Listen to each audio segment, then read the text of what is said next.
Здравствуйте, дорогие друзья! Искренне рады вновь приветствовать вас. И сегодня мы побеседуем с уважаемым Игорем Михайловичем Даниловым. Здравствуйте. Игорь Михайлович, я хочу выразить вам огромную благодарность от лица наших зрителей за то, что раскрывается и поднимается столь важная тема, как влияние субличности на жизнь человека. И огромная благодарность за то, что дается знание о том, как можно распознать это явление и как в самом себе, так и в других людях. Но самая большая благодарность — это, конечно же, за пути выхода, за то, как противостоять вот этому влиянию.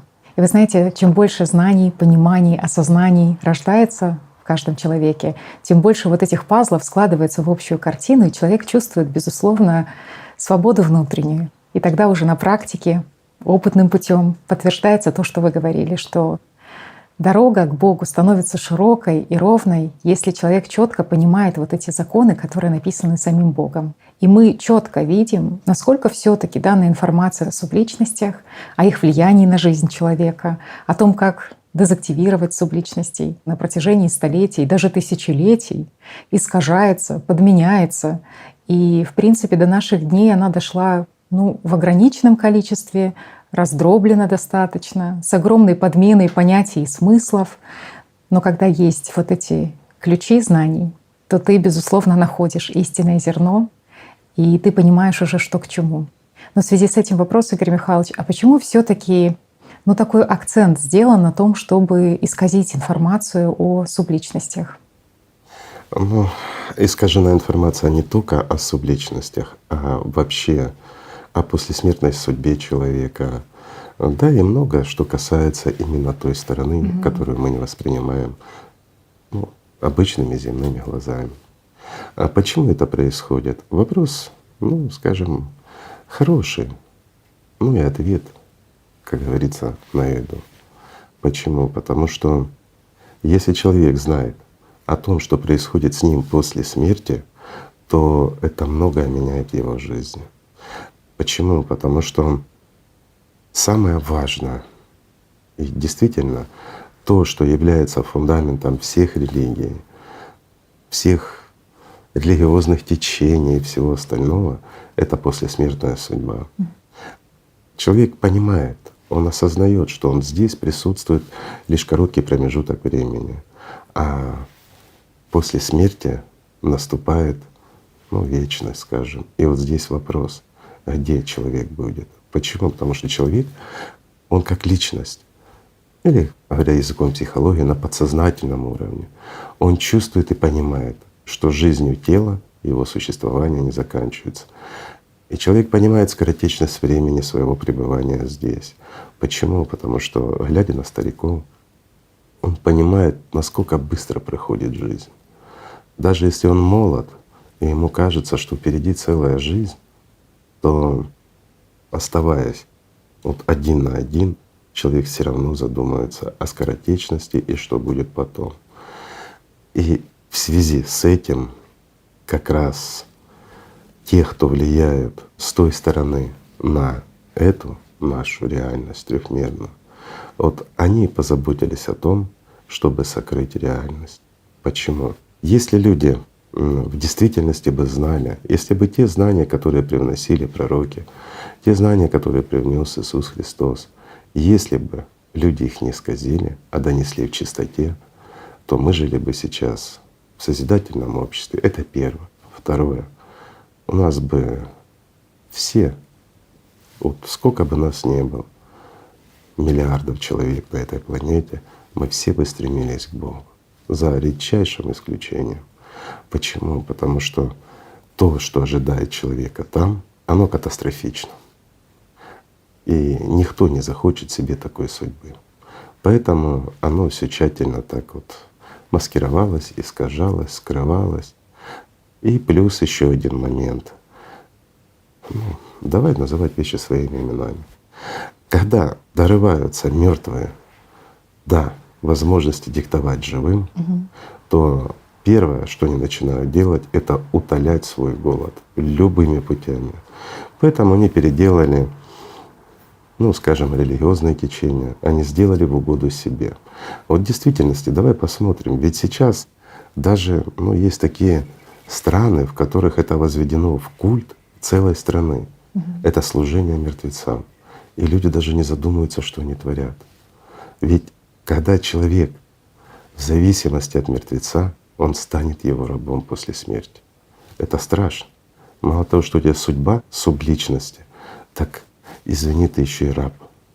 Раб такого же мертвеца. И это на века. Это страшно на самом деле. И вот эти знания, их вначале возвели в тайну, а потом уже затерли, подменили, насколько это возможно было. Пока была масса людей, которые это все знали, оно доносилось. Когда приходили пророки, Иисус Христос, они об этом рассказывали. Но в те времена все-таки они общались напрямую с людьми. Не было технических возможностей. Те же записи, они все равно искажались. Поэтому информация очень, скажем, доносилась медленно и очень малому кругу людей. Поэтому очень легко это было все купировать, исказить. Так устроен мир. Когда мертвые правят живыми. А если посмотреть на наш мир, то в действительности со времен, скажем, построения потребительского формата и до сегодняшнего дня все больше и больше миром начинали править мертвецы. И посмотрите, что у нас. Ведь сегодняшнее мироустройство, оно направлено разве, скажем, на удовлетворение потребностей человека и в духовном плане, и в материальном, или же непонятно для чего, но мы создали такой мир, в котором живому, скажем аккуратно, просто не очень уютно. Разве не так? А вот в связи с этим вопрос, Игорь Михайлович, тоже ребята задают.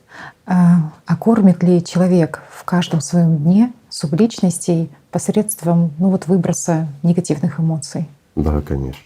Опять-таки, субличность, если она достаточно сильная, и она может влиять на личность человека и заставлять его эмоционировать, то она получает все больше и больше энергии. Это ее обет. А может ли субличность насытиться? Мы уже отвечали. Нет, друзья, субличность накормить невозможно. Можете ли вы нажиться или насладиться жизнью? Нет. Это нереально. Если человек стал на накопительство, скажет он когда-нибудь: да мне все, мне хватит. Нет. Это фрактально повторяется. Голод субличности невозможно устранить. Она все время хочет больше, больше и больше. Но когда она ест, ей намного легче. То есть она действительно оживает, скажем так, попадает в более привычные условия для нее, скажем, или желанные условия. Поэтому и такая ситуация в мире происходит. А вот есть, Игорь Михайлович, категория людей, которые получают прям неимоверное наслаждение, когда они видят страдания, боль других людей, или же элементарно просто провоцируют людей на эмоции, и они прям кайфуют от этого, когда чувствуют, что человек отреагировал на эту провокацию. Конечно. Может ли провокатором выступать субличность? Скажем так, это абсолютно неестественное поведение для человека.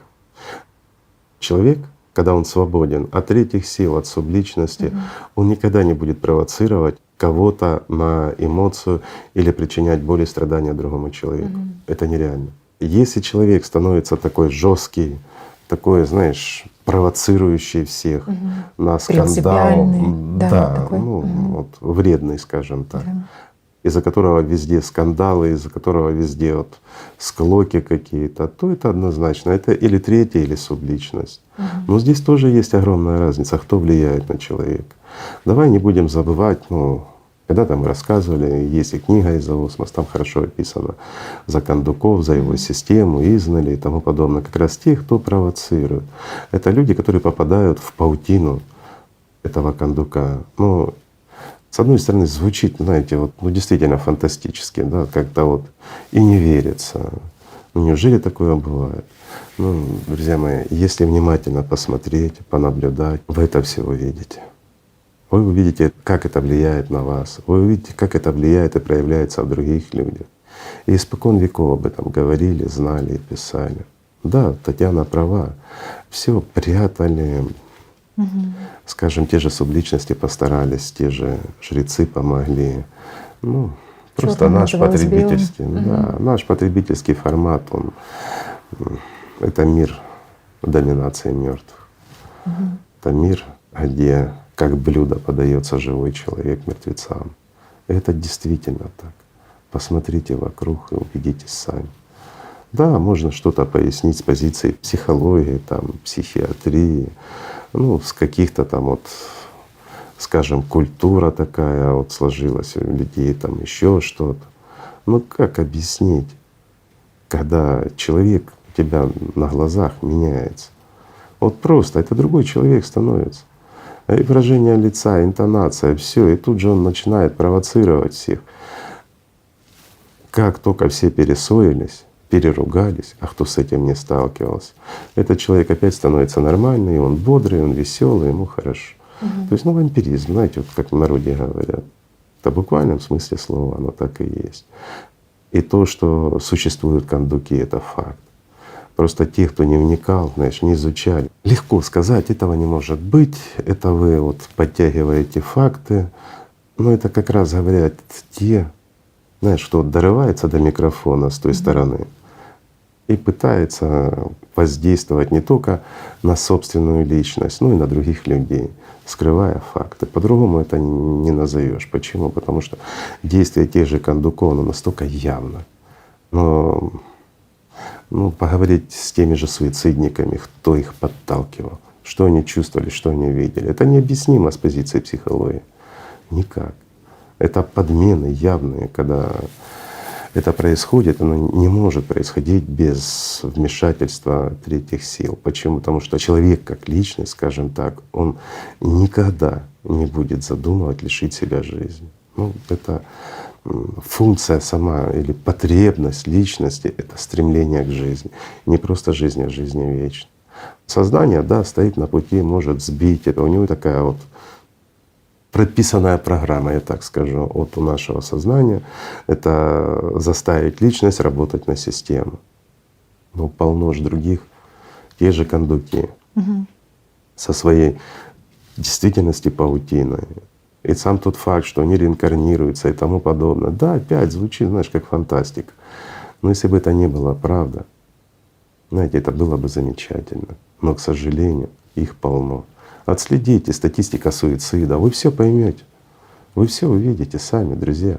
Займитесь этим вопросом, если вы сомневаетесь. Если вас кто-то говорит, что этого не может быть, и упорно вас от этого отговаривает, посмотрите с позиции наблюдателя, кто вам это диктует. Понаблюдайте за собой, как за конструкцией, не только физической, но и энергетической. А я более чем уверен, если вы серьезно к этому подойдете, знаешь, не так на позиции отрицания, вот я отрицаю все, потому что я отрицаю, ну это уже конченые люди, это уже рабы системы, скажем так. А если человек пытливый, говорят, не научно, а научно, вот как раз подойти с позиции науки, да? Это однозначно надо изучать, наблюдать. Единственный объект, кого вы можете наблюдать досконально в любое время суток, это себя, друзья. Ну, подойдите, начните изучать, посмотрите. Я еще не видел ни одного атеиста, который бы не стал верующим после того, как начинал изучать себя. И это правда. И вот этого боятся многие. Да, вот я начну в себе рыться, сойду с ума, знаешь, это договорка. Если тебе такое рассказывают, друг мой, то тебе уже ни одна церковь не поможет. Вот в чем правда. Потому что ты уже раб мертвеца. Понимаешь, как устроен мир? Это что вы говорили когда-то, что, безусловно, большинство вот этих проблем психологических, психиатрических в большинстве своем на огромный процент связаны непосредственно с невидимым миром. Конечно. Просто у нас так устроено, знаешь, вот, ну да, есть врожденные генетические отклонения, там, ну приобретенная шизофрения. Да, есть, я согласен. Но все остальное, там, знаешь, такой маленький процентик, все остальное — это проделки третьих сил. Почему? Потому что выгодно. Вот мы зацепили вот люди, которые провоцируют. Да. И вот разница в чем. Допустим, если человек попадает в сети кондука, то кондук может довести его до суицида. Он никогда не заботится о нем. Ему главное эмоции. Или сделать своим рабом, и человек будет ходить и поступать так же, провоцировать всех на скандалы, на эмоции, для того, чтобы собрать дань. То есть скандал — это, это, скажем, то, чем мы платим за то, что не занимались духовным саморазвитием, за то, что не изучали мир, который не видим своими глазами. Вот это и платится дань, десятина, а то и больше. Да не десятина. Если попадаешь в сети кондука, он до 70 и больше процентов забирает вашей жизни. Это правда. Посмотрите на людей, которые попали, которым не может помочь ни психиатрия, ни ваша наука никакая, никакая религия не может помочь. Человек вянет, он просто разрывается изнутри. Такое ощущение, как его съедают заживо, а в буквальном смысле слова его съедают заживо. Вот в этом разница, понимаешь? То есть в системе кондука людей не жалеют. Да, он может жалеть там тех, кто приближен к нему. Тех, кто посвящены, это вообще это табу для всех. А такие, те, кто работает на периферии, как раз проводники, разве он их жалеет? Нет. Он их заставит поработать, а в нужный момент он заберет и ихнюю жизнь и сделает их своими рабами. Зато он имеет силу, которая позволяет ему это творить. Ну и чувствовать себя, будучи уже субличностью, намного лучше, чем чувствовать себя живой. Но это же все временно. Это на короткий промежуток времени. А потом какая плата его? Стоит ли оно того? На мой взгляд, нет. А вот субличность в человеке, да, она будет провоцировать человека на скандал. Не всегда. Это не правило. Но есть такая функция у нее, но она не забирает жизни у человека. Она заинтересована в том, чтобы человек жил. Она даже не заинтересована в том, чтобы человек попал в тюрьму. Ну, если, конечно, субличность не кот, знаете, то есть не коренной обитатель тюрьмы, перевожу. Если он там авторитет, и он всю жизнь в тюрьме, то и тот, над кем он захватил власть, будет всю жизнь в тюрьме. Почему? Потому что это его дом там. Все от хозяина зависит. А если хозяин субличность, то личности шансов ноль. И после смерти будет рабом этого авторитета. Или же, скажем, такой вариант, как попасть в больницу, в ту же психиатрию. Субличность не заинтересована в этом. Почему ей это невыгодно? Ограничения. То есть ограниченные действия. Плюс в самой психиатрической практике используют препараты, которые снижают активность головного мозга. Я так аккуратно скажу. А это значит, разрывает связь субличности. И ей невыгодно. Она утрачивает, через нейронную группу все идет. То есть мозг является звеном, он является проводником и связующим звеном. И вот как только человек впадает в забытье, то добраться до той же личности субличность не может. Происходит разрыв. Вот как разрыв с сознанием, так и разрыв с субличностью. Конечно, для нее это убыточно. Поэтому она будет делать все, что угодно. Мы изучали, мы это смотрели и много-много раз. И не только мы. Масса ученых, которые занимались этим вопросом, видели, понимали, наблюдали. И наблюдали то, как прячется субличность. Даже сделать электроэнцефалограмму крайне сложно для того, чтобы поймать, пока не договоришься. Если договорился — сделаешь. Если не договорился, субличность, она захотела — проявилась, захотела — ушла. Она проявилась, совершила преступление и ушла. И все. И наказывать личность не за что, потому что она не совершала. А мертвый ты его не накажешь никак, он уже мертв. А вот, Игорь Михайлович, такой вопрос. Вы сказали, что субличность в принципе кормится той эмоцией, которую дает человек, который спровоцировался. Это дополнительный выброс энергии. А цене Аврил нет ничего. А вот такая ситуация. Ведь человек, который, скажем, был слаб и поддался на вот эту провокацию, он же не изолирован в обществе остается, он взаимодействует со своими родными, близкими, коллегами. Так или иначе, его вот это негативное эмоциональное состояние, оно заразительное, и оно влияет на других людей.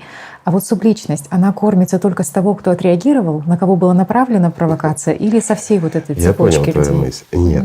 Со всей цепочки кормится система кондукара.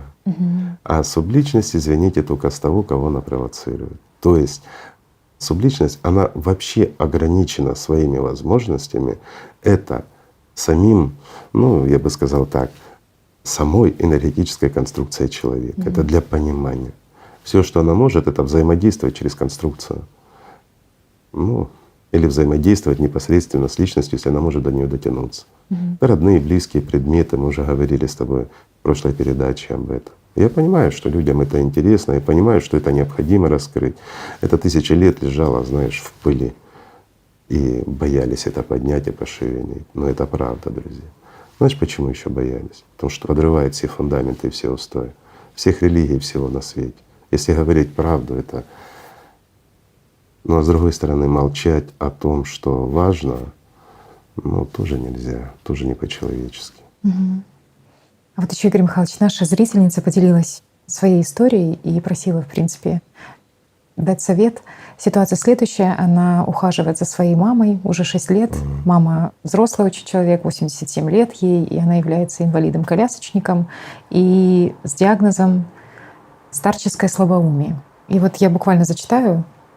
Если с физическими трудностями в ходе ухода за таким человеком как-то можно справиться, то с психологической точки зрения, конечно, сложно. Через маму система создает такие провокации и атаки на меня, что выдержать это непросто. И складывается ощущение, что происходит замещение, и вместо родного и близкого в теле уже действует некто очень хитрый, изощренный, кто знает, на какие кнопки нажимать, чтобы вывести меня из равновесия. И мне кажется, что в эти моменты подключается субличность, потому что меняется выражение лица, повадки и так далее. Ну, первый вопрос: а возможно ли, что субличность может подключаться вот к таким людям? Часто и густо. И опять-таки та же субличность будет делать все, что возможно, от нее зависит, чтобы этот человек жил как можно дольше. Почему? Это ее дом, это ее возможность. Если она наберет достаточно сил на реинкарнацию, то у нее появляется шанс завладеть и следующей личностью. И вот здесь смотри, что пишет этот человек, что это проявляться стало с развитием слабоумия. То есть послабление личности привело к возможности проявления субличности. То, что это субличность, это факт. Это видно. Даже вот, ну, человек, скажем так, знакомый со знаниями, но не глубоко, и то понимает, что происходит. Почему? Во-первых, это чувствуется. Ну, это для тех, кто действительно развивался духовно, изучал это все. Во-вторых, это видно. Это просто видно. Потому что она права, человек меняется.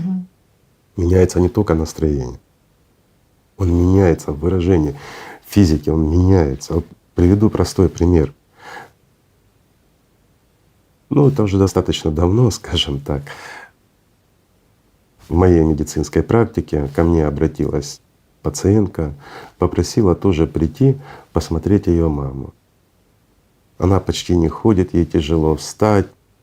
По тем временам, это еще Советский Союз был, не у всех был транспорт, и не так все это было просто. Тем более они жили не так далеко, ну, в общем, упросили. Прихожу.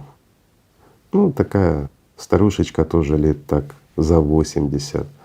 Еле-еле может встать, еле-еле присела за столик, разговаривает, ну, еще так, более-менее в своем уме, скажем так.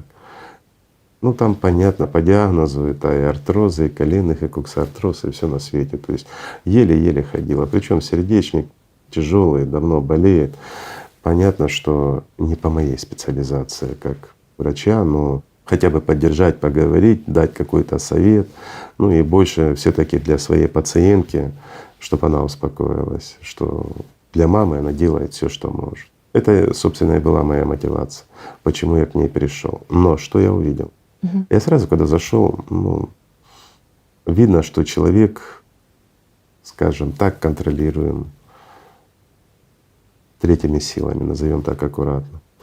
И вот в разговоре с ней я увидел такую интересную вещь. Она легко встает, просто, как молодая.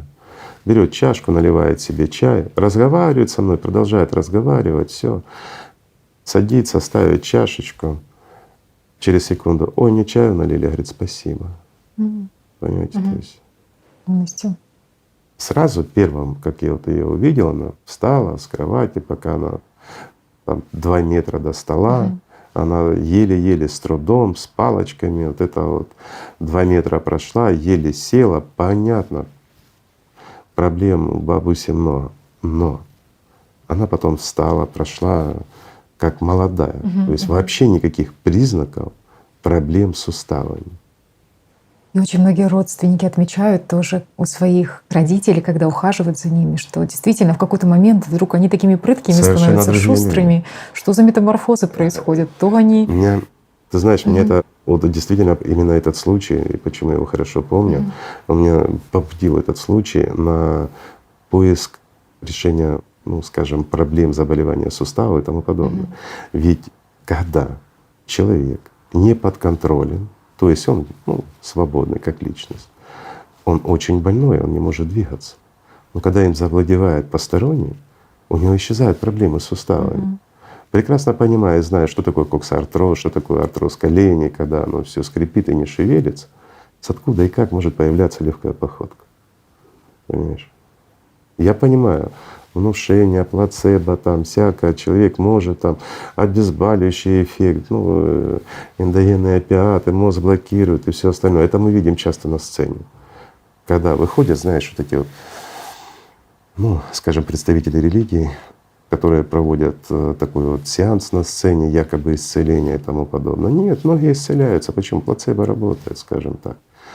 Якобы от имени Иисуса Христа и тому подобное. Эксплуатируют имя Бога с целью собственного обогащения, скажем так. Но в то же время показывают элементарные фокусы психологии. И вот там, если у человека действительно проблемы с суставами, то человек может встать, как бы он ему ни внушал, даже вот под воздействием гипноза.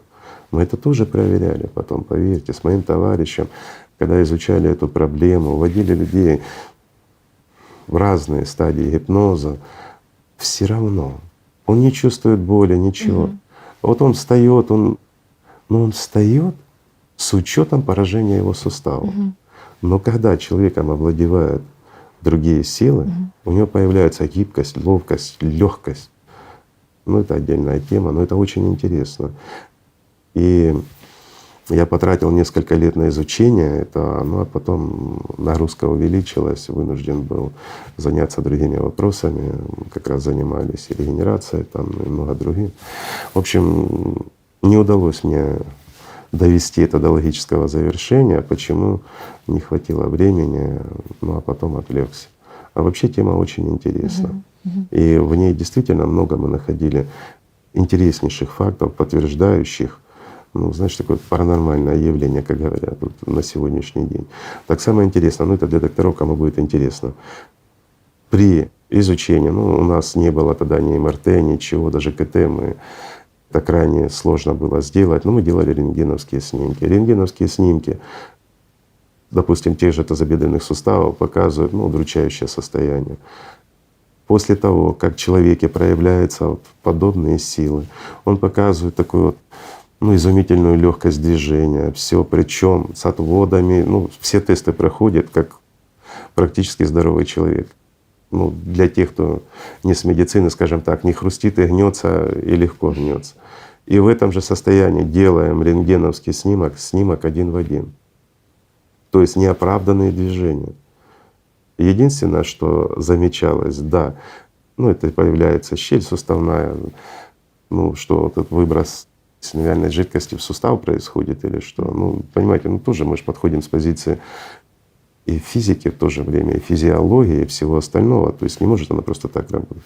Так, извините, друзья, я пошел не туда, но это интересная тема. Так вот, возвращаясь, извините, к этой бабусе, в действительности то, что рассказывает эта женщина, это очень похоже, и я бы, скажем так, дал 99%, что это проявление субличности. Она и будет ее дразнить. У них, у субличности функция такая. Вопрос в том, что не надо реагировать на таких людей. Не надо. Это, кстати, вторая часть вопроса была об этом. Эти ситуации очень меня огорчают, так как являются серьезной преградой на пути духовного развития, отбрасывая меня каждый раз назад.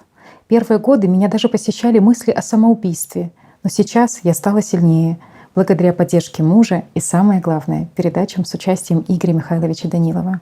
Но мешает ли вот такое препятствие, такое испытание на духовном пути Не человеку? мешает. Как Я бы помочь? наоборот Мгм. сказал, да не надо помогать. Мгм. Ей надо просто изучать. Мгм. И я скажу, это не препятствие, а подспорье.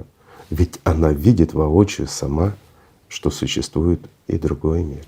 Тот, о котором людям ничего не известно. Тот, о котором не учат ни в институтах, ни в школах, не говорят в прессе, нигде, ничего. Тот, который отрицают все ученые мира. Понимаешь? Мгм. Но он существует вопреки всему. И это серьезное подспорье на Да, духовном да. пути. А то, что она реагирует на это, я скажу так, друзья, знаете, вот многие попадают в такие вопросы. Не надо относиться к больному человеку как к здоровому. И не стоит требовать от больного человека то, что мы требуем от здорового. Тем более человек с деменцией. Ну о чем можно говорить? Ну переведите это в юмор и наслаждайтесь жизнью. Прикалывайтесь. Ну так вот по-простому говорю. И наслаждайтесь тем, что вы имеете колоссальный шанс видеть воочию, что может быть и с вами, если вы не будете заниматься духовным развитием. И это правда. Мгм. Стать субличностью, а потом мучить стариков и его родственников — это что, удел человека? В этом смысл нашего существования, как человеческой особи. Для этого нас создавал Бог? Простой вопрос. Или обрести жизнь и стать ангелом? Когда вы воочию видите эти проявления, вам есть над чем задуматься. А на человека не стоит обижаться. Он болен. И не надо требовать от него то, что мы можем потребовать от здоровых. Я повторюсь, для того, чтобы вы поняли, это просто больной человек. Может ли он стоять на вашем духовном пути? Нет, не может. Никто и ничто, даже дьявол не может стоять на вашем духовном пути, если обретение жизни вечной является целью вашей жизни. А если у вас много целей, тогда вам и дьявол не нужен. Тогда вы сами себя доведете до такого состояния, что будете потом из каких-то старух трепать нервы ее родственников. Это выбор, свобода выбора. В одной из передач вы сказали, что если человек видит провокацию и понимает, что да, там кто-то или через человека пытаются его сбить с пути, или как-то Радуйся. радуйся, ты вооружен, Во-первых, ты ты вооружен, видишь это, а и ты во-вторых, ты можешь этого по-другому стоишь, поступить. что против тебя кто-то восстает. Ну что, не так? А когда тебя хотят просто обокрасть и просто съесть, и ты это видишь, радуйся тоже. Так же ж? Почему радуйся, друг мой? Да потому и радуйся, что ты это видишь, значит, ты уже многое знаешь, значит, ты многое понимаешь, и ты уже имеешь шанс противостоять этому. Держи своих бесов внутри, на привязи, чтобы они не реагировали. И будь как взрослый человек. Тогда ты не будешь кормить и мертвых. И все будет хорошо. Игорь Михайлович, вот вы сегодня еще сказали про то, что субличности не берегут своего носителя. А как же? А вот есть ситуации, хотелось бы все-таки некоторые точки над «и» расставить, когда умершая приходит во снах к человеку. И вот в частности ситуация, когда снится умерший родственник, который спасает в буквальном смысле тебе жизнь. Он говорит, допустим, выходи из горящей избы, просыпайся, там сейчас горит изба. Или же говорит, ты завтра в командировку не отправляйся. И человек видит, что действительно тот рейс, на котором должен был лететь, там терпит крушение. И, безусловно, люди делают вывод, что настолько любят сильно их вот эти умершие родственники, что заботятся о их жизни даже после смерти. С чем связана такая забота? Ну, я отвечу так. Например, я тоже люблю махан.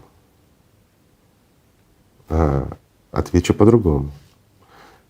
Вот у тебя есть любимая коза, она дает тебе шерсть, ты делаешь из нее себе мягкие перчатки, делаешь кофточки теплые на зиму, она тебе дает молоко. И здесь она идет к обрыву, и ты это видишь. Разве ты ее не спасешь? А вы спасете, друзья? Вот и ответ.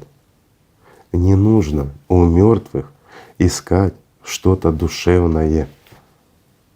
что-то духовное. Мгм. И то, что мы называем любовью и заботой.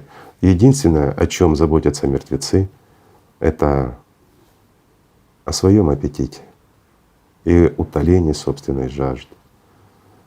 То есть мы являемся их пищей и водой. И здесь они о нас будут заботиться, если они, ну скажем так, с нас питаются. И вот в данных случаях это говорит о том, что вот этот родственник, он кушал этого человека. Мгм. И во сне он просто предпринял попытку сохранить свои активы. Всего лишь навсего. А то все остальное — это уже, знаешь, домыслы. Сознание подыгрывает системе. Почему? Это одна, ну скажем так, это одна сторона. Здесь игрок, конечно, субличность, то есть мертвый родственник, и личность, то есть и человек вот этот, который это рассказывает. Но фанаты от этой субличности — это вся теневая сторона. Поэтому они друг другу помогают и друг друга поддерживают. И когда человек просыпается, и он помнит, как вот ему сказал, здесь сразу сознание начинает, да, послушай и тому подобное. Этот человек не едет в командировку, и оказывается самолет, ну, терпит крушение. Были такие случаи? Да, были. Отсюда и разговоры за это. Или не садись на корабль, на Титаник, он утонет. И человек уходит, не садится, а Титаник тонет. И здесь ангел-хранитель, родственник, который пришел ко Да, мне. да, Это ж как же ж он меня любит и тому подобное. И все, этот человек становится его рабом навсегда. Хорошая услуга. Я скажу так, как бизнес для той субличности очень хороший. Но для живого человека это бред. Но это же подхватывают как раз жрецы разных мастей. Для них это, ну, это корм, их корм уж. И этим пользуются все, ну, кто служит князю мира сего. А вот еще одна история о том, как субличность якобы после смерти является кормильцем семьи. Ну, история такая, что женщина овдовела, осталась с ребенком на руках, безусловно, в очень серьезном финансовом таком тупике, сложном положении финансовом. И вот ей снится сон, где ее умерший муж рассказывает ей, где находится заначка, как найти, собственно, спрятанные где-то там деньги, очень большую сумму. И она просыпается утром, безусловно, находит эту сумму денег и делает вывод о том, что настолько сильно он ее любит, что заботится о ней даже после смерти. Вот зачем субличности Затем, что быть таким кормильцем. затем, что субличность очень сильно хочет кушать. И вот эту женщину эта субличность и поедала. А то, что она рассказала, конечно, опять борьба за свои активы. Друзья мои, вы таких историй можете найти миллионы. И они все правдивые, они все реальны. Это действительно так. Некоторые случаи мы изучали довольно детально. Это то, что рассказываешь, это еще не фантастика. Есть другие, более интересные случаи. Неважно, друзья, ну, понимаю, что хочется услышать, их масса. Найдите сами подтверждения, тогда вы их найдете. Правильно? Так интереснее. Но во всех случаях мертвый помогает живым лишь для того, чтобы покушать, то есть выживать или, скажем так, улучшать собственное существование в аду за счет живых. И в последующем того, кого он ест, сделать своим рабом. И здесь уже нет ничего человеческого, ничего родного и близкого. Хотя во сне он приходит в красивейшей обертке, классной картинке, любящий и прямо и тому подобное. Знаете, вот много историй было. Ну, скажем, ладно, расскажу одну. Умер дедушка. У него осталась дочка, у дочки остался сын, внук его получается. А внук уже такой здоровенький балбес, уже был лет там 20 с хвостиком и тому подобное. И вот здесь внук попадает в серьезнейшую неприятность. Ну, получается так, это как раз начало 90-х. Ну, действительно, парень хотел бизнесом заняться, но занялся так, что мог потерять и жизнь, собственно говоря. И в этот момент, когда он начинает задумываться уже о суициде, и серьезно, потому что угрозы, ну и безвыходность, скажем так, угрозы, ну, давай назовем их бизнес-партнерами бывшими и тому подобное, выхода у человека нет, отдал все, что мог, а дальше не может. И здесь в этот момент во сне ему приходит его дедушка. Как раз перед тем днем, когда он решил свести концы с концами. И дедушка рассказывает, где он зарыл клад. Самый настоящий клад. Этот парень по рассказам дедушки идет и находит кувшинчик, действительно кувшинчик с золотыми монетами и тому подобное. Оценивалось на очень крупную сумму. Вопрос в том, что потом, когда этот клад изучался, этот клад, он пролежал там столько лет. Я не помню точно, но что-то там не 100 лет он пролежал. Этот дедушка не мог никак его туда положить. Но он выручил своего внука. Это вот мистика, она такая, знаешь, вот она перепутанная с субличностями, с мертвецами, со всем на свете такое. Она создала, эта история, небольшой такой ажиотажик. Из-за чего? Из-за того, что этот молодой человек, ну естественно, на продаже золотых монет он попался. Ну, начали раскручивать, вышли, и вот эта вот история вот выявилась. И мой хороший товарищ, он как раз был консультант с позиции психиатрии по данному вопросу, ну, протестированием этого парня, потому что милиция не понимала, на то время была милиция, они не понимали, он сумасшедший или так хочет вот уйти от наказания. Ну, хотя там наказание было смешное, там ничего страшного такого ему не было. Но вот не понимали его такое вот поведение, как это пришел дедушка и рассказал клад, который вот специалисты привлеченные говорят, что он там несколько сотен лет пролежал этот клад. Как такое может быть, да? Оказывается, может. Почему? Потому что дедушка защищал собственные активы. Ну вот и весь ответ.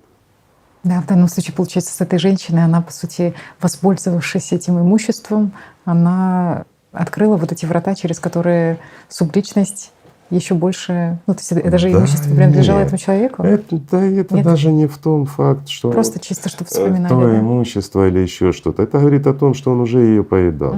Он уже был с ней в контакте и тому подобное. Но очевидно, у нее была очень острая ситуация, и он мог просто утратить свой актив в ее лице. Да, он бы получил Кто еще раба, его помнил? но раб, ну, все-таки хорошо, да. Но когда живой человек, он платит больше, понимаешь? То есть субличности гораздо выгоднее иметь дело с живыми, потому что следующего можно не завоевать. Поэтому такое оказание помощи — это ни о чем не говорит. Во всяком случае, не о заботе, не о любви. Да, заботиться, но заботиться с позиции, опять-таки, собственных интересов. Так же, как вот этот дедушка с этим парнишкой. Да? Игорь Михайлович, а вот если, например, родственники прекрасно понимают, что их умерший родственник является человеком, который был нечист на руку, который обворовывал, обманывал, обижал людей. И вот они решают, что вот хорошо бы выплатить десятину, но в размере не 20%, а 10%, что, может быть, покой не дарует, но каким-то образом минимизирует воздействие субличности на ныне живущих. Ну, это явно люди, занимающиеся торговлей, понимаешь, сами. Почему? Потому ничего страшного. Ничего страшного, да. Привычка скрывать доходы, знаешь, такое вот, ну, как и многие, скажем так. Не все показывают, но я скажу проще, ведь это ж не налоговая служба. Что такое там 10 или 20 тех же процентов? Это эквивалент жизни того человека, его внимание, его силы, то, куда он вкладывал. Ну, у меня тогда вопрос: а зачем они вообще даже десятину отдают? Ну, бери, пользуйся, если ты такой жадинка, да? Ну, жадность, ну хорошо, жадность, ну пользуйся. Ничего страшного. А вот такая ситуация. А если наследников двое, и они разделили имущество умершего там, в процентном отношении 50 на 50. И вот один понимает, что хорошо было бы, в принципе, выплатить десятину, и он готов со своей части отдать 5%. А вот второй наследник, вот он не понимает, зачем это делать, не готов отдать. Как быть в таком случае? Опять-таки, можно, чтобы жадность победила. Зачем? Ну уже все хорошо. Мертвый вот уже, ну скажем, похоронен, да? Или он все равно мертвый. Имущество уже получили, жизнь налаживается, да? Ну зачем? Но если человек все-таки знает и понимает. А вот если человек знает и понимает, и подходить с этой стороны, то ему проще вообще отказаться от своей доли наследства и не брать на себя мертвеца, чтобы в конечном счете не стать его рабом, друг мой. Это гораздо проще и правильнее.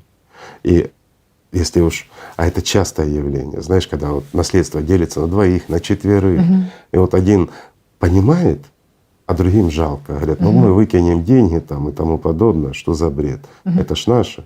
Ну пусть радуется, пусть пользуется. Но здесь вопрос в том, что вот этот человек, который понимает, ему нужно или заплатить 10% со всего, то есть за всех, ну или не платить и жить как все. Еще такой вопрос относительно десятины задавали. А если человек, понимает, что его родные и близкие немножко неблагонадежны, и он сомневается в том, что они выплатят за него десятину, и сомневается в том, что он достигнет И духовного такое освобождения. часто бывает. Может Это ли он сам при духовно- жизни выплачивать эту десятину? И такое таким часто случаем бывает. как-то гарантировать себе хоть какую-то послесмертную судьбу в скажу виде так, покоя? Это началось еще при, скажем, начале построения тамплиер. Вот когда образовались уже вторые аладхяры, да, и вот тогда появились такие люди. Ну, если мы копнем при, скажем, древних аладхярах, собственно говоря, было мало людей таких, которым давали покой за его имущество. Но опять-таки я поясню, не столько мертвец откупался, сколько защищались живые от мертвеца. В этом смысл десятин. А десятина — это 10% имущества того человека, который не шел по духовному пути, который не заработал себе покой. Но он заработал определенное, мало ли, там, имущество какое-то. Тут же горшок с цветами, как мы говорили. Всю жизнь он выращивал цветок и собственными руками слепил ему горшок. Это все, что осталось от его внимания за всю его жизнь. Это его эквивалент его жизни. И вот 10% с этого нужно отдать было тем же аладхярам для того, чтобы разорвать эту цепь с мертвым. Но оставалось 90%. И человек мог пользоваться, да, тем имуществом без вреда. То есть мертвый уже к нему не приходил. И бонусом он помогал своему родственнику. То есть родственник не испытывал страданий и не был уже активной субличностью. Он уже не угрожал не только этому родственнику, но и всем живым. И сам не страдал, он получал покой, получал сон. То есть все очень честно. Но когда человек не чист на руку, к примеру, да, и родственники, вот вернусь, не хотят отдавать двадцатину, а может пройдет десятину, это смешно. Не отдавайте вообще, никто ж вас не заставляет. Если вы хотите быть рабом мертвеца, будьте. Но что не так? Извините за цинизм, но для меня это смешно. Почему? Потому что человек должен идти к Богу. Он должен идти по духовному пути, и его цель должна быть жизнь. И тогда никакие мертвецы не страшны. Но, вот как Татьяна сказала сейчас, я понимаю, бывают люди, которые заняты на работе, чувствуют собственную слабость. Они чувствуют, что они не добьются жизни. Они даже сомневаются в том, что они обретут покой.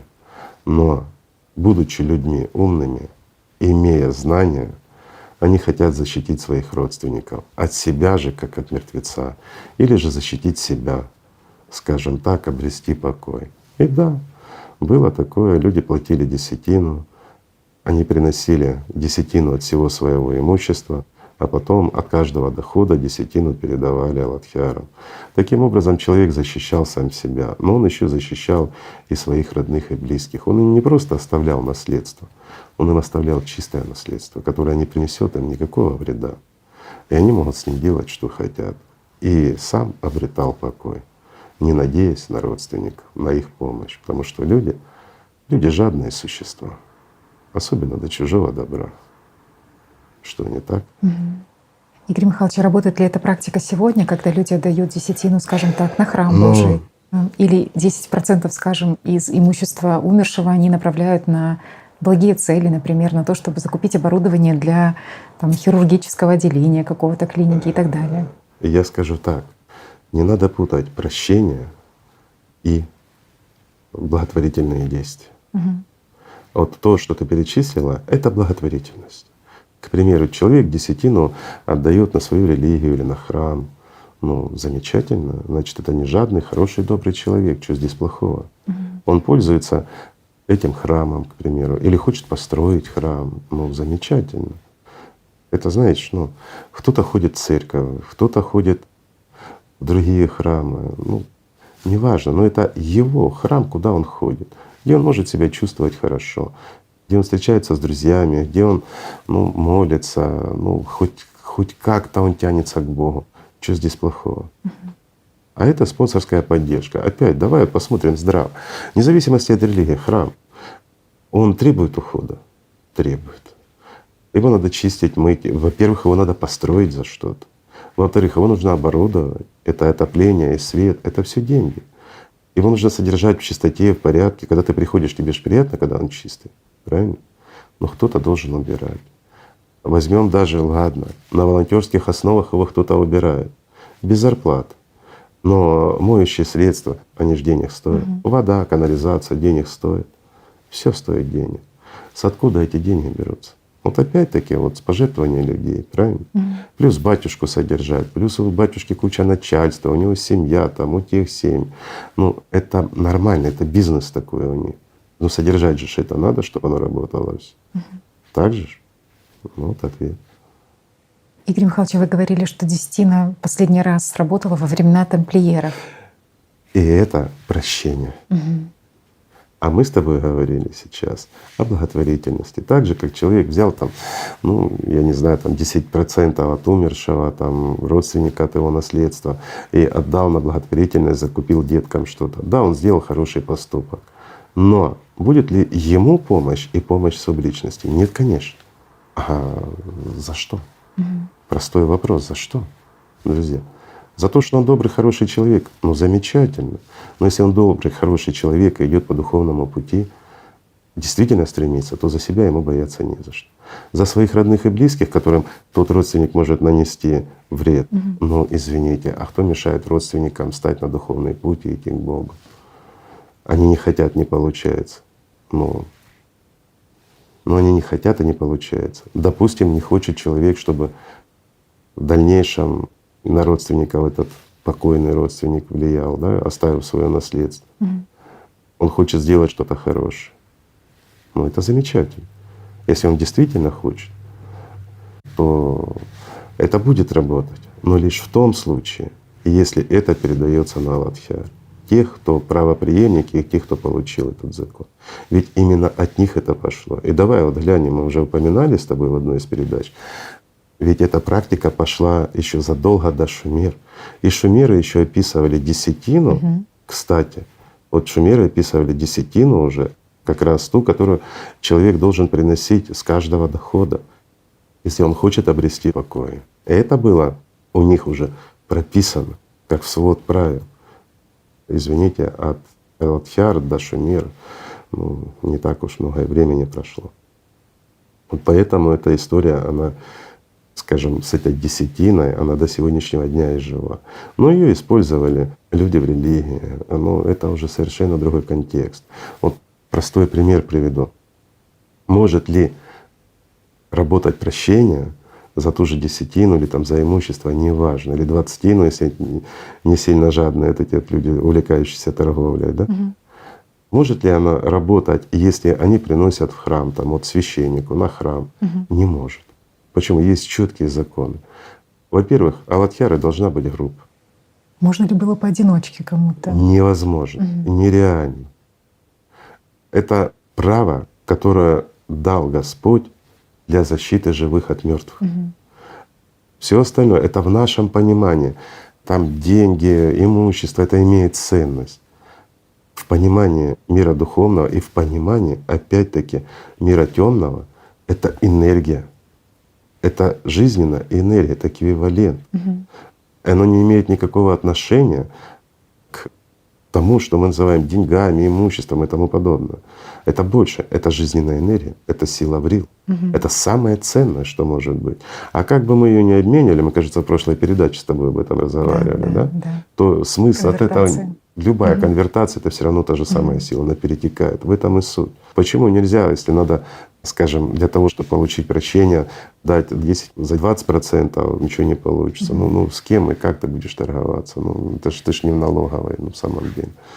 Ну уже, знаешь, аж смешно на эти темы разговаривать, честное слово. Но я понимаю, что люди должны знать и понимать. Поэтому, когда это, ну скажем, часть жизни человека, который ушел, отдается аладхьярам, то разрывается эта цепь. Почему? Потому что они идут к Богу. У них нет материальных ценностей в том понимании, в котором ну, вот, существуем вот мы как люди в этом потребительском формате. У них другое отношение и другой смысл. И смысл был как раз в том, чтобы живых спасать от мертвецов. В этом смысл. Ну, заодно как бонус и мертвецу покой. А вот когда люди приносят, кому знают, там, своему жрецу, священнику и тому подобное. Во-первых, неважно, даже если там будет 12 священников, но это люди, которые зачастую вообще никуда не идут, кроме как домой на работу, знаешь, то есть, извините, утрирую, но это правда, люди, повзрослеть. Как может человек, не знавший Бога, а служащий сатане, спасти вас или простить вашего родственника? Даже за часть его жизненных сил. Простой вопрос. А почему я так говорю? Отвечу. Люди на сегодняшний день ходят в разные храмы разных религий, носят дань, проценты от своей прибыли. Ради чего? Разве они несут ради того, чтобы защитить себя и своих родных и близких? Нет. Они туда ходят и носят эту дань для того, чтобы им Господь давал успех в бизнесе, в работе, здоровье и все остальное. Что не так, друзья?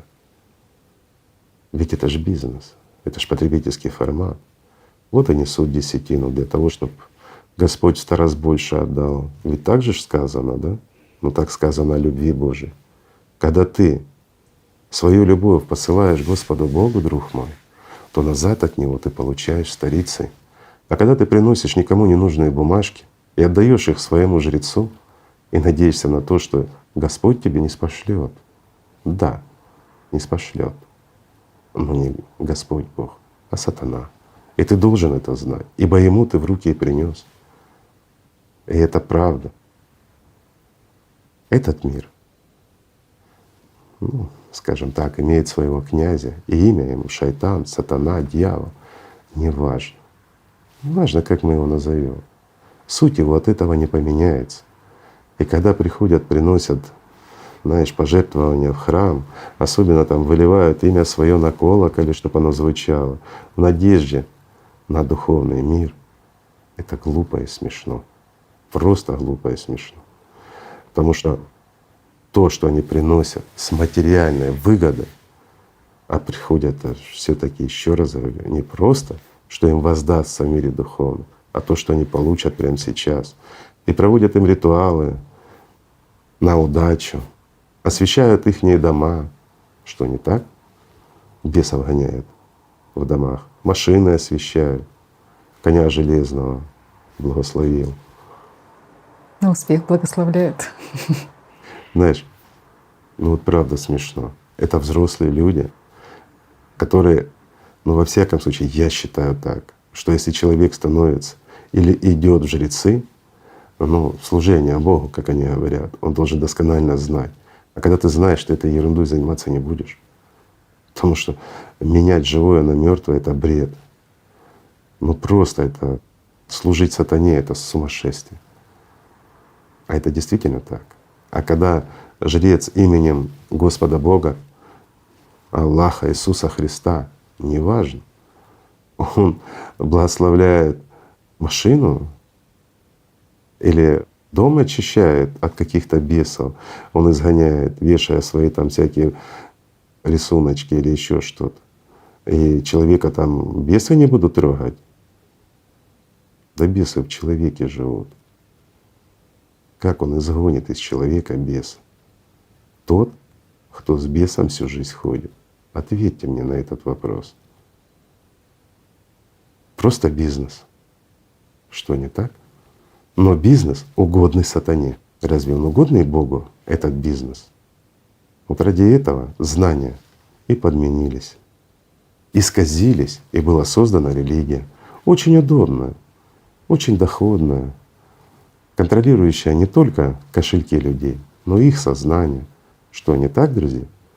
Иисус Христос когда сказал, что все мы равны, ну и никто не должен быть выше и ниже, что мы должны любить друг друга и жить как братья. Он говорил о созидательном обществе 2000 лет назад, а мы лишь развивали потребительский формат и служили сатане. Может, хватит? Может, пора одуматься, друзья, что не так? Извините за откровенность, но люди должны знать правду. Это вопрос не только жизни здесь, но и судьбы после смерти ихнего тела. Должны знать. Игорь Михайлович, но вот вы говорили, что в принципе это право обрезать вот эти якоря, оно давно было на группу. Но мог ли кто-то это делать поодиночке? Ты имеешь в виду не группа, а сам? Да, да. Мог. Посланник Божий. Тот, кого Господь наделил этой силой. Но, извини, за всю историю мы их знаем поименно. А как, скажем так, даже тот, кто прикрывается именем посланника Божьего, может это сделать? Чем? С какой силой? За счет чего? Разве Господь дал ему эту власть? Нет. А посланники — да. Когда-то уже мы с тобой говорили по этому поводу, что да, тот, кто не спослан Господом Богом на эту грешную землю, он может и мертвому жизнь подарить. Жизнь подарить. Но почему себя, заведомо мертвый раб сатаны, приравнивает к вашим пророкам? Скажите, друзья, и вы это воспринимаете нормально? Да только за это дьявол вам аплодирует, потому что вы становитесь на его сторону. Вы принимаете обычного человека, такого же грешного, как и вы, с такими же проблемами, и вы возносите его до уровня посланника Божьего, который способен приказывать сатане, который способен обрезать якоря, который способен дарить жизнь мертвым. Одумайтесь, люди. Ну хватит. Взрослейте. Хотя бы в этих вопросах. Все действительно очень серьезно. А группа — да. Но а группа опять-таки — это не группа и не сборище людей в какой-то религии, называющих себя монахами. Да загляните вы к этим монахам, друзья мои. Группа — это действительно те, кто служат Господу Богу. И вот здесь, знаешь, что интересно, почему именно группа? Что, во-первых, их должно быть не менее 12 человек. Ну вообще группа — это 12 человек. И если кто-то даже послабился на духовном пути, то он вызывает уже диссонанс во всей группе. А группа, прежде всего, те же алладхьяры, да, это люди не только стремящиеся к Богу, они еще отстаивающие и защищающие людей, идущих к Богу в этом мире. То есть это проводники той силы, которая идет от Бога, которая посылается каждому, кто любит Господа Бога. Это усиливает ихнюю любовь обычных мирян, которые стремятся к Богу. И вот эти алладхьяры или сестры Аллат, которые были до алладхьяр, вот они как раз и являются тем звеном между миром духовным и миром грешным, этим миром сатаны. Да, они служат только Богу. Они большую часть времени в контакте с миром духовным и в любви к Богу. Да, они могут это сделать, потому что они имеют право, но только группа. Ни одна из них, ни несколько из них не смогут обладать этим правом. Почему? Потому что даже если кто-то из них соблазнится сделать сам, он начнет дестабилизировать всю группу. И группа просто таких людей уберет, заменит на тех, кто действительно стремится к Богу. Это незыблемые законы, данные Богом. И они не нарушаются никогда и никем. А все остальное — это игра, которая очень легко проверяется. Очень легко проверить. Скажем, по той же истории, когда люди платили десятины, отдавали имущество, чем они заканчивали и все остальное. И обладая определенными техниками, ну, скажем, позволяющими взаимодействовать с миром мертвых, очень легко найти тех, кто всю жизнь платил дань сатане через его организацию. Вот правда жизни, друзья. Почему они не в раю? Ведь они слушались и делали. Правда жизни, друзья. Взрослейте. Это жизнь. Оно того стоит. Теперь понятно, Игорь Михайлович, почему вы в прошлой передаче тоже сказали, что право давалось на группу, и это было своеобразным оберегом таким. Вот. И еще, Игорь Михайлович, вопрос такой: а такие группы при тамплиерах, их было несколько, они существовали в разных регионах? Нет, невозможно. Группа в мире может быть лишь одна. Вот после сестер Аллат остались Алладхьяры. Ну, не будем рассказывать, в наших передачах это есть, кто захочет, тот найдет. И эта группа, она обновлялась. Когда кто-то из Алладхьяр уходил, на его место становились достойнейшие. И опять-таки, почему их всегда было 72, да? Ну, на самом деле группа 12 человек. И вот почему 72, ну даже везде вот такая знаменитая цифра, потому что группа, она состоит из 12 человек. Остальные — это претенденты, которые как раз в большинстве своем и обслуживали этих Алладхьяр, но в то же время и являлись претендентами. И когда кто-то из них покидал этот мир, уходя к Аллаху, то они имели честь, достойнейшие из них, занимать этот пост. Хотя по факту даже те, кто были рядом, они все были живые. Мертвых туда не брали. Ну, брали, конечно, тех, кто учился, кто становился. А вот если мы возьмем тех же тамплиеров, у них была создана такая группа, и она действительно работала.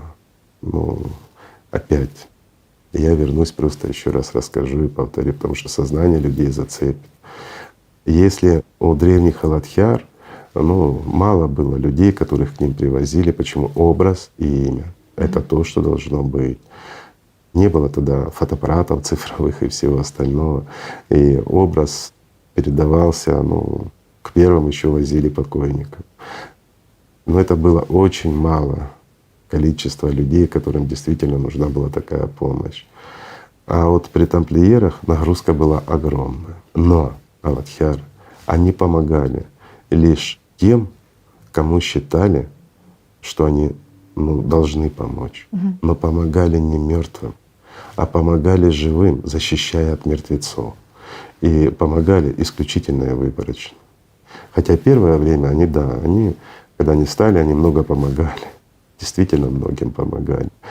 В связи с тем, что нагрузка возросла, и они уже тем живым, кто стоял на духовном пути, кто помогал ордену, вот тем они помогали тоже в ответ. И это длилось довольно долго, пока тамплиеров не победила жадность.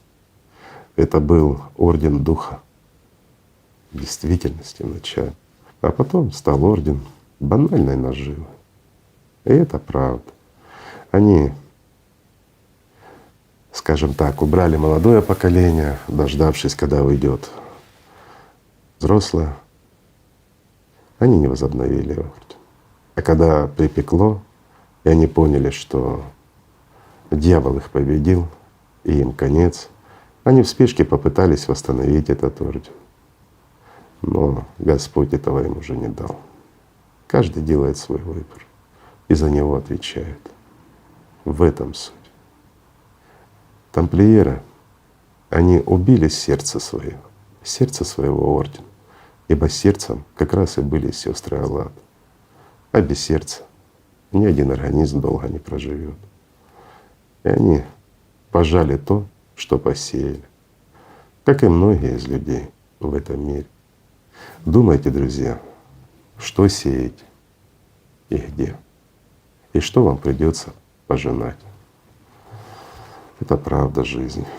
Игорь Михайлович, тоже говорили в прошлой передаче про то, что все золото мира, оно не стоит жизни одного ангела. Конечно, не И стоит. что люди, которые действительно шли по пути духовному, что это люди, ну, для которых не важна была эта материя как таковая. И вот вы вспомнили своего друга хорошего, Сатья Саи Бабу. И вы знаете, к нам написали вопрос, он такой немного необычный вопрос про Сатья Саи Бабу. Просили спросить вас о том, а перевоплотился ли он снова, и смогут ли они при этой жизни Его повидаться с увидим. ним, да. Друзья мои, я отвечу на этот вопрос так. Да, будет ходить много слухов, что там он перевоплотился, то там. На самом деле, я скажу так, впервые за много веков на воплощение в этом миру хорошего друга Саи Бабы влияем мы, люди, а не его выбор. Он хочет сюда прийти. Он любит этот мир. Это действительно так. Он очень любит этот мир. Но если мы не изменим то, что грядет, он не придет сюда, ибо не успеет набраться сил, как ему придется отсюда выйти. Те, кто понимает, те поймут, а остальным это не нужно. Но для тех, кто любит его, скажу, что он действительно хочет сюда, и что он действительно очень любит этот мир. Он его воспринимает вторым домом своим. Ну, те, кто знаком с ним, те и так это знают. Ну вот еще такие комментарии к нам приходят относительно какой-то несправедливости мироустройства, скажем так. Ситуация следующая. Ну вот как быть тем людям, которые от темна до темна работали? Они пешком шли от восхода солнца до заката, трудились на полях, шли с песнями, с инструментами, возвращались домой затемно, а дома их ждала орава детей, хозяйство, и всех надо накормить. Вот когда же им было время заниматься духовными практиками? Неужели эти женщины, не познавшие счастья, заработавшие мизер, не имевшие возможности отдохнуть, не знавшие выходных, там, в небесной канцелярии, тоже станут субличностями? Возникает вопрос, что нет справедливости ни на земле, ни на небесах. Как можно прокомментировать вот данный вопрос и вот данную ситуацию? Данный вопрос? А у меня вопрос вот к тому человеку, кто задал этот вопрос. Ну, кто дорвался до микрофона в тебе? Явно не тот, кто к Богу идет. Какая же здесь несправедливость, скажи мне? Человек вот всю жизнь пропахал как трактор, да?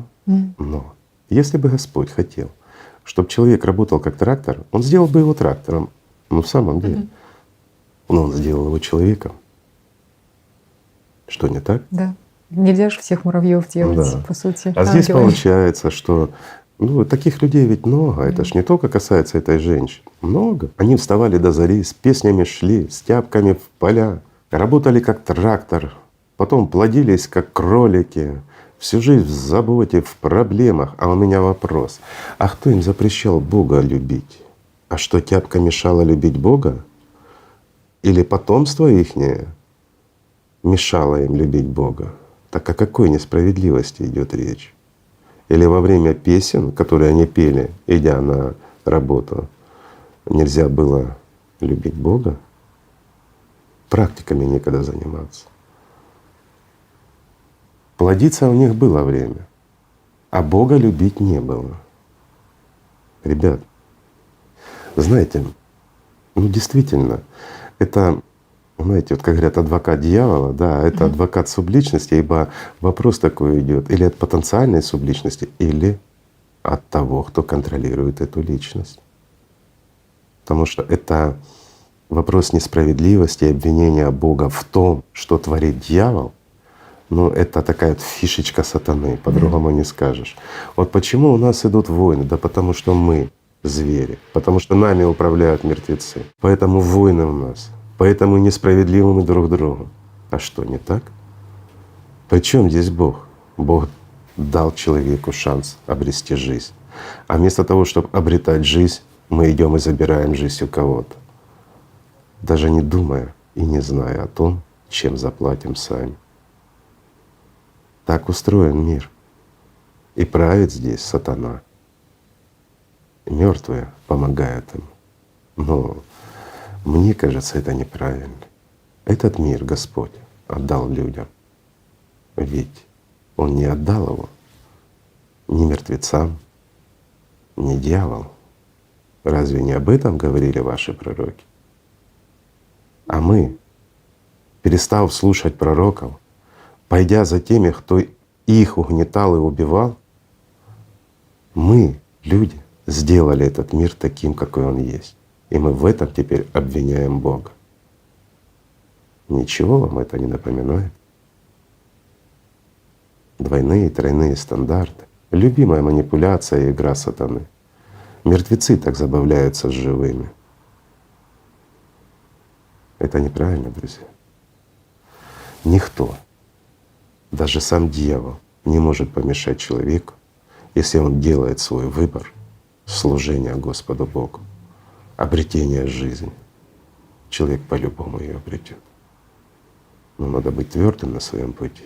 А когда соблазняешься, то песней, то 100 грамм, то еще чем-то, не уповай потом на своего сатану. Он тебе не поможет. И Бога не критикуй, ибо ты к Нему не шел. Разве не правда? Ну не хочется это слышать. Хочется, чтобы была по справедливости.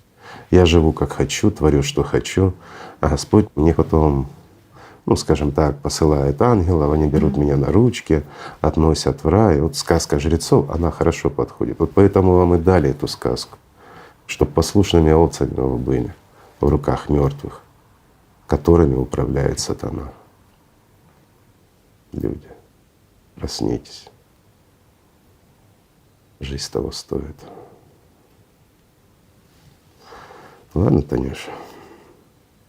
Я понимаю, что эта тема важна, что она нужна людям. Ну, знаешь, все-таки хочется о жизни. Пусть мертвые заботятся о своих мертвецах. Да. Многие говорят, что вот незнание наверняка может освобождать об ответственности, но ведь во все времена находились люди, которые находили вот эти зерна истины. То есть они, получается, резонировали с этой чистотой. Если бы те, кто переделывали, искажали знания пророков, создавая религии как инструмент сатаны, если бы они это, я понимаю, многих сейчас бесит инструмент сатаны. Мы сегодня только говорили, когда жрецы религий благословляют на совершение материальных дел, когда берут дань с вас и проводят обряды на успех вам, ваш успех в бизнесе, на здоровье, когда жрец читает за упокой умершего, якобы помогая ему на том свете, это что? Не магия, друзья мои? А кто занимается магией? Когда все пророки, когда Иисус Христос запрещали заниматься магией, когда лучший из людей, пророк Мухаммед, сказал, что магия — нет. Разве не так? Думайте сами. Извините, но это откровенность. Я просто… Возмущаются люди. Просто действительно все зависит от этой Я внутренней не чистоты. хотел обидеть никого из фанатиков религии, извините. Вы имеете полное право, вы свободные граждане, вы имеете право верить в любую религию, вы имеете право принимать любые условия игры. Это свобода выбора, данная вам Богом. Но хотя бы задумайтесь о любви к Богу, задумайтесь о жизни. Это будет правильно. Все-таки жизнь, она того стоит. Знаете, Игорь Михайлович, в одной из передач вы говорили о своем хорошем друге, который очень порадовал вас своими успехами на духовном пути, потому что он очень стремительно и быстро обрел жизнь. И вы говорили, что он на своем духовном пути был даже убыточен для системы. И вы сказали тогда, что вот некоторые люди, когда выполняют духовные практики, у них по территории бегемоты с мартышками бегают. И плюс ко всему они еще и в обнимку с медведем эти практики духовные делают. А вот ваш друг, он даже комара выкручивал. И, конечно же, возник вопрос о том, можно ли забрать силу у субличности. Вот зашла она случайно, не на ту территорию, ошиблась адресом, а вышла не то что ни с чем, а вот прям голодная и босая. Друзья, замечательный вопрос. Я понимаю вашу инициативу. Ну, у мертвых отнять невозможно. Так что, друзья, ну давайте вот как-то по-взрослому подходить к этому. В действительности есть только один способ, как можно, ну скажем, у мертвых что-то забрать и вообще обворовать систему, действительно обворовать — это стать живым. Вот просто обрести жизнь, несмотря на все сопротивление и мертвых, и демонов, и бесов, и всей вот этой ихней, ну скажем так, всей этой ихней коллективной организации, которые живут за счет живых. Вот тогда, да, можно отнять силу у субличностей, ну, которые, допустим, живут в человеке, доминируют над ним, можно, став живым.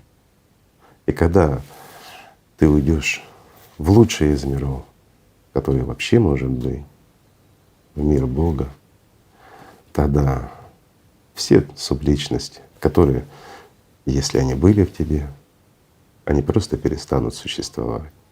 И вся их сила исчезнет. И, по-моему, это замечательно. Это действительно хорошо. Тогда никто над вами не властен. И это имеет смысл.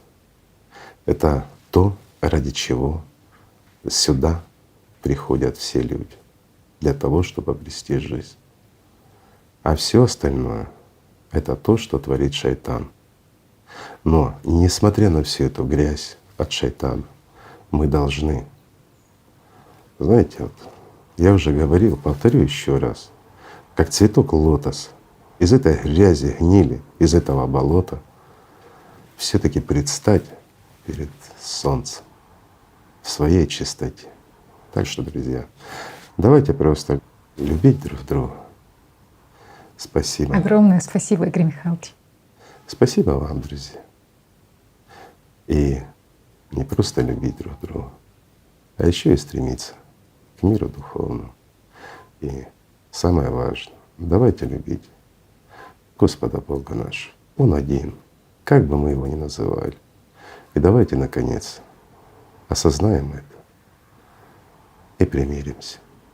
Мир вам, друзья.